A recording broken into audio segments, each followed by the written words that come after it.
जय माता दी। नमस्कार दोस्तों, स्वागत है आप सभी का हमारे YouTube चैनल पर। मैं आप सभी को सुनाने जा रही हूँ मंगला गौरी की व्रत कथा पूजन विधि के साथ। मंगला गौरी व्रत श्रावण मास में आने वाले सभी मंगलवार को किया जाता है। इस व्रत में गौरी जी के पूजन का विधान है। चूंकि यह मंगलवार को किया जाता है, इसलिए इसे मंगला गौरी व्रत कहा जाता है। मान्यताओं के अनुसार इस दिन व्रत रखने से मनोकामना जल्दी पूरी हो जाती है। सुहागन महिलाएं अगर इस व्रत को रखती है तो उसे अखंड सौभाग्यवती होने का वरदान प्राप्त होता है। सावन में मंगलवार को सुहागिन महिलाएं पूरे दिन व्रत रखकर शाम को मंगला गौरी की विधि विधान से पूजा अर्चना करती है और साथ में कथा पढ़ती या फिर सुनती है। मंगला गौरी व्रत की पूजन विधि इस प्रकार से है। इस दिन सुबह स्नान आदि करके एक चौकी पर एक सफेद और एक लाल कपड़ा बिछाए। सफेद कपड़े पर 9 ग्रहों के नाम की चावल की 9 ढेरिया तथा लाल कपड़े पर 16 मातृका की गेहूं का 16 ढेरिया बनाए। उसी चौकी के एक तरफ चावल और फूल रखकर गणेश जी की मूर्ति की स्थापना करे। चौकी के एक कोने पर गेहूं की एक छोटी सी ढेरी रखकर उस पर जल से भरा कलश रखे। कलश में एक आम की छोटी सी शाखा रख दे। फिर आटे का एक 4 मुंह वाला दीपक और 16 धूप बत्ती जलाए। फिर सबसे पहले गणेश जी का पूजन करे। उस पर चंदन, रोली, पान सुपारी, सिंदूर, पंचामृत, जनेऊ, चावल, फूल सुपारी, बेल पत्ते, इलायची, मेवा प्रसाद तथा दक्षिणा चढ़ाकर गणेश जी की आरती करे। इसके बाद कलश का पूजन करे। एक मिट्टी के सकोड़े में आटा रखकर उस पर सुपारा रखे और दक्षिणा आटे में दबा दे। फिर बेल पत्ते चढ़ाए। आप गणेश जी की तरह ही सब सामग्री के साथ कलश का पूजन करें, परंतु कलश पर सिंदूर तथा बेल पत्ते न चढ़ाए। इसके उपरांत 9 ग्रहों अर्थात चावल की 9 ढेरिया का पूजन करें। उसके बाद 16 माता की बनी हुई 16 गेहूं की ढेरियों की पूजा करें। इन पर रोली व जनेऊ ना चढ़ाए, मेहंदी, हल्दी तथा सिंदूर चढ़ाए। इनका पूजन भी कलश तथा गणेश जी की पूजन की तरह ही करे। अंत में मंगला गौरी का पूजन करे। मंगला गौरी की पूजन के लिए एक थाली में चकला रख ले और उस पर मंगला गौरी की मिट्टी की मूर्ति बनाए या फिर मिट्टी की 5 डालियां रखकर उन्हें मंगला गौरी मान लीजिए। आटे की लोई बनाकर रख लीजिए। सबसे पहले मंगला गौरी को पंचामृत यानी कि जल, दूध, घी, दही और चीनी मिलाकर स्नान कराए। उसके उपरांत उन्हें वस्त्र पहनाए। फिर नथ, काजल, सिंदूर, चंदन, हल्दी, मेहंदी आदि से श्रृंगार करे। उसके बाद 16 प्रकार के फूल, 16 माला, 16 प्रकार के पत्ते, 16 फल, 16 लौंग, 16 इलायची, 16 आटे के लड्डू, 16 जीरा, 16 धनिया, 16 बार 7 तरह का चूड़िया, 1 रुपया और बेदी 2। उन पर दक्षिणा चढ़ाकर मंगला गौरी की कथा सुने।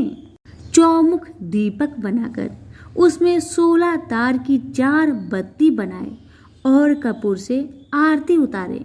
इसके बाद 16 लड्डुओं का बायना अपनी सासू माँ को देकर आशीर्वाद लीजिए। इसके बाद बिना नमक की एक ही अनाज की रोटी की भोजन करें। इसके दूसरे दिन मंगला गौरी को समीप के किसी कुएं, तालाब, नदी आदि में विसर्जित करके भोजन करें। अब सुनिए मंगला गौरी की व्रत कथा। इस व्रत के विषय में कथा है कि एक सेठ का कोई पुत्र नहीं था। काफी प्रतीक्षा के बाद उसे एक संतान की प्राप्ति हुई, लेकिन उसकी आयु कम थी। 16वें वर्ष में सांप के काटने पर उसकी मृत्यु होनी थी। संयोग से उसकी शादी एक ऐसी कन्या से हुई जिसकी माँ मंगला गौरी का व्रत करती थी। इस व्रत के प्रभाव के कारण उत्पन्न कन्या के जीवन में वैधव का दुख आ नहीं सकता। इससे सेठ के पुत्र की अकाल मृत्यु टल गई और वह दीर्घायु हो गया। अब सभी खुशी पूर्वक अपनी जीवन यापन जीने लगे। तो सभी मिलकर बोलिए, मंगला गौरी मैया की जय। जानिए व्रत विधि। इस व्रत की विधि के विषय में बताया गया है कि व्रत करने वाले को माता मंगला गौरी की प्रतिमा को सामने रखकर संकल्प करना चाहिए कि वह संतान, सौभाग्य और सुख की प्राप्ति के लिए मंगला गौरी का व्रत रख रही है। व्रती को एक आटे का दीपक बनाकर उसमें 16 बत्तियां जलानी चाहिए।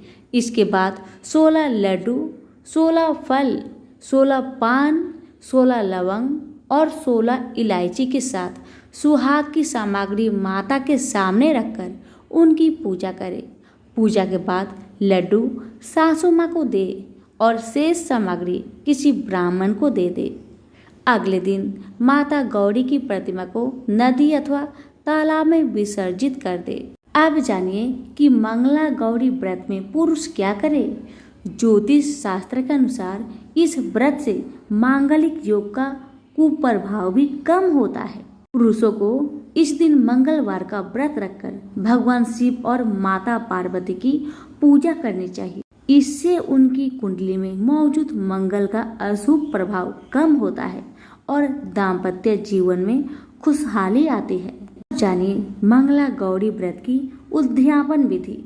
मंगला गौरी का उद्यापन सावन के 16 या 20 मंगलवार के व्रत करने के बाद करना चाहिए। उद्यापन के दिन कुछ न खाए। इस दिन ब्राह्मण द्वारा हवन कराकर कथा सुनने और ब्राह्मण को भोजन कराकर दक्षिणा दे। साथ ही अपनी सास से कपड़ा, सुहाग पिटारी, रुपए देकर आशीर्वाद प्राप्त करे। अंत में सबको भोजन कराने के उपरांत स्वयं भी भोजन ग्रहण करे। अब सुनिए सभी व्रतों में सुनी जाने वाली गणेश भगवान की व्रत कथा। सभी व्रत और त्योहारों में विनायक जी की कहानी सुनी जाती है।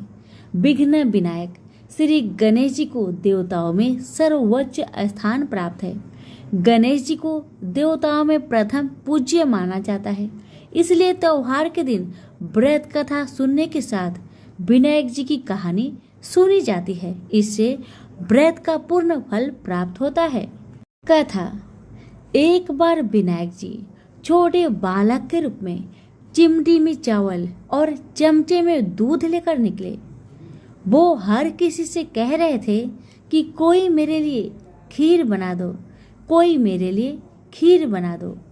मगर किसी ने भी विनायक जी के लिए खीर नहीं बनाया। कुछ दूर चलते चलते कुछ आगे बढ़ने पर विनायक जी को एक बूढ़ी माई बैठी मिली। विनायक जी बूढ़ी माई के पास जाकर बोले, कोई मेरे लिए खीर बना दो, कोई मेरे लिए खीर बना दो। तो बूढ़ी माई ने कहा, बेटा ला, मैं तेरे लिए खीर बना देती हूँ। तब विनायक जी ने बूढ़ी माई से कहा, माँ बर्तन लेकर आओ और घर का सबसे बड़ा बर्तन को ही लेकर आना। तब बूढ़ी माई ने सोचा, ये तो बच्चा है, बच्चे का मन रखने के लिए बड़ा बर्तन लेकर चली आती हूँ।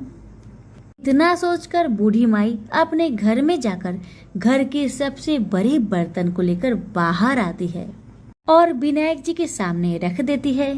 अब विनायक जी अपने चम्मच में से दूध को उस बर्तन में डालते जाते हैं। बर्तन भरते जाता है। बर्तन एक चम्मच दूध से पूरा भर गया, फिर भी दूध चम्मच में भरा ही रह गया। बूढ़ी माई घर के सारे बर्तन को लाकर बाहर रख दी। सारे बर्तन दूध और चावल से भर गए। अब विनायक जी बूढ़ी माई से कहते हैं, माँ तुम खीर बनाओ, मैं नहाकर आता हूँ, फिर खीर को खा लूंगा। जब बूढ़ी माई ने बड़े प्यार से खीर को तैयार किया तो बूढ़ी माई के पोते और पोती खीर खाने के लिए रोने लगे। तब बूढ़ी माई अपने आंखें को बंद करके विनायक जी का नाम लेकर चूल्हे में थोड़ा सा खीर को डाल दिया और कहने लगी, विनायक जी आपका भोग लगे। इतना करने के बाद बूढ़ी माई ने अपने पोते पोती को कटोरी भर भर कर खीर खाने को दे दिया। अब तो ऊपर छत पे बैठी पड़ोसन ने बूढ़ी माई को ये सब करते देख लिया। अब तो बूढ़ी माई ने सोचा इस पड़ोसन को भी कटोरा भरकर खीर दे देना ही पड़ेगा, वरना ये किसी से चुगली कर देगी। इतना सोचकर बूढ़ी माई ने उसे भी एक कटोरा खीर हाथों में थमा दिया। अब इतना होने के बाद बूढ़ी माई की बेटे की बहू ने चुपके से एक कटोरा खीर निकाली और उसे चुपके से खाकर चक्की के नीचे छुपा दिया। इतना होने के बावजूद भी गणेश जी यानी कि विनायक जी अभी तक नहाकर नहीं आए थे। अब तो बूढ़ी माई को भी भूख लगने लगी, तो वह भी एक कटोरा खीर लेकर दरवाजे के पीछे बैठकर फिर से कहने लगी, हे विनायक महाराज आपका भोग लगे। इतना कहकर हाथ जोड़कर अपना खीर को खाना शुरू कर दिया। अब इतना होने के बाद गणेश जी आ गए। तब बूढ़ी माई ने कहा, आरे गणेश, आरे मेरे विनायक, खा ले तेरा खीर, मैं तो तेरा ही इंतजार कर रही थी। तब विनायक जी ने कहा, माँ मैंने तो खीर पहले ही खा लिया है। तब बूढ़ी माई ने कहा, कब खाया बेटा तुमने खीर? तब विनायक जी ने कहा, जब तेरे पोते पोती ने खाई थी तब मैंने खाया था, और जब तेरी पड़ोसन ने खाई थी तब भी खाया था, और जब तेरी बहू ने खाई तब भी खाया था। अब तूने खीर खाई तो तेरा पेट पूरा भर गया। तब बूढ़ी माई ने कहा, बेटा तेरी सारी बात तो सच है, लेकिन बहू बेचारी सुबह से घर का सारा काम में लगी है, तो उसने फिर खीर कब खाई बताओ? तब विनायक जी महाराज ने कहा, चक्की के नीचे जाकर देखो माँ, वहाँ कटोरा पड़ा है। तूने तो मेरे लिए भोग लगाया था, पर तेरी बहू ने बिना भोग लगाए ही खीर को खा गई। तब बूढ़ी माई ने विनायक जी से कहा, बेटा घर की बात है, घर में रहने दो। अब बताओ कि बची हुई बाकी खीर का मैं क्या करूं?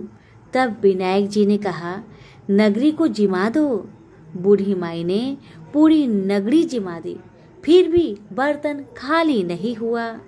जब राजा को यह बात पता चली तो राजा ने बुढ़िया को बुलवाया और कहा, क्या रे बुढ़िया, ऐसा बर्तन तेरे घर में कहाँ से आया? ऐसा बर्तन तो राजा के महल में होना चाहिए। बुढ़िया ने कहा, राजा जी इस बर्तन को आप ही रख लो। राजा जी ने महल में बर्तन को मंगवा लिया, और बर्तन को महल में लाते ही सारे खीर कीड़े मकोड़े बिच्छू ककले बन गए और बहुत दुर्गंध आने लगी। यह देखकर राजा ने बूढ़ी माई से कहा, बुढ़िया अपने बर्तन को तुम वापस ले जाओ, मुझे नहीं चाहिए ऐसे बर्तन। बूढ़ी माई ने कहा, ठीक है महाराज, जैसा आप कहे, लेकिन ये तो बर्तन मुझे मेरे विनायक जी ने दिया है। बुढ़िया माई ने बर्तन वापस लिया। बूढ़ी माई के बर्तन वापस लेते ही फिर से वह बर्तन खीर से भर गया और सुगंधित खुशबू आने लगी। बूढ़ी माई घर आकर विनायक जी से कहने लगी, हे विनायक महाराज, बर्तन में बचे हुए खीर को मैं क्या करूं? तब विनायक जी ने कहा, बची हुई खीर को झोपड़ी के कोने में खरा खोद कर डाल दो। उसी जगह सुबह जब तुम उठकर खोदोगी तो धन के 2 चारे मिलेंगे। ऐसा कहकर विनायक महाराज अंतर ध्यान हो गए, और जाने से पहले विनायक महाराज ने बूढ़ी माई की झोपड़ी में लात मारकर चले गए। वैसे ही बूढ़ी माई की झोपड़ी तो महल में बदल गया। सुबह बहू ने फावड़ा लेकर पूरे घर को खोद डाला, लेकिन कुछ मिला ही नहीं। तो बहू ने सासू माँ से कहने लगी, सासू माँ तेरे विनायक जी तो झूठे हैं। सासू माँ कहने लगी, नहीं नहीं, मेरे विनायक जी तो झूठा नहीं है, ला मैं देखती हूँ। बुढ़िया माई ने सुई लेकर खोजने लगी तो टन टन करते 2 धन के चारे निकल आए। तब बहू ने कहा, सासू माँ तेरे गणेश जी तो साचो है। सासू माँ ने अपने बहू से कहा, विनायक जी तो भाव नाव के भूखे हैं। हे विनायक जी महाराज, हे गजानंद, हे गणेश जी महाराज, जैसे आपने बूढ़ी माई को दिया वैसे सबको देना।